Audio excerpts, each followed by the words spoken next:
أبدأ بالشعر والجزال في مدح طيب الفعال سفى البطولة والنزال عريسنا الشمال كريم. أبدأ بالشعر والجزال في مدح طيب الفعال سفى البطولة والنزال عريسنا الشمال كريم. يا أمنا افرحي بعالي الصوت اصدحي غني وهني وامدحي وصغي على اللحن النظيف. يا شيخ ما في لك مثال يا غالي يا ذق وجمال يا كامل كل الخصال هذا الفرح بك يستدير. فيك الذرابة والوقار والطايلة من شعارك الشمس في وضح النهار بطلتك نور الجبين. رمز السعد والفرح عم ابن الشيوخ الكرم عريسنا الشبل العظيم. رمز المراجل والسخاء في عسر ولا في رخاء لا من تعظى وانتخى والفخر من عهد قديم. كفوفهم تمند كل القبايل تشهد تدوس نقش مردي ما تخشون فعول اللئيم. وابوك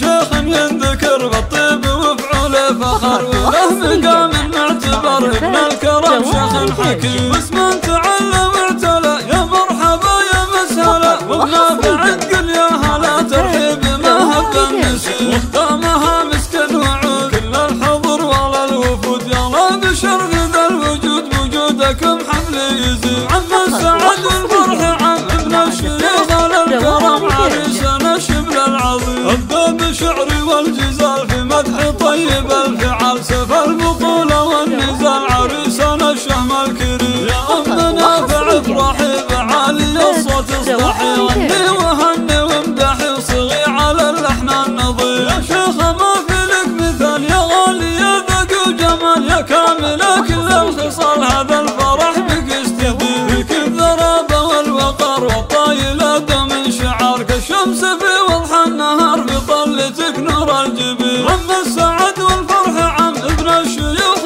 الكرم عريسنا الشبل العظيم. رمز المراجل والسخاء في عسر ولا في رخاء لا من تعزوى وانتخى والفخر من عهد قديم. كفوفهم تمند كل القبايل تشهد تدوس نقش مردي ما تخشون فعول اللئيم. وابوك شيخ ينذكر بالطيب وفعوله فخر وله مقام معتبر ابن الكرم شيخ حكيم. واسم تعلى واعتلى يا مرحبا يا مسهلا وبنافع قل يا هلا ترحيب ما هب النسيم. وختامها مسك وعود كل الحضور ولا الوفود يلا بشرف ذا الوجود بوجودكم حمل يزيد. عم السعد والفرح عم ابن الشيوخ الكرم عريسنا الشبل العظيم. فقط وحصريا مع زفات روائع ريتاج.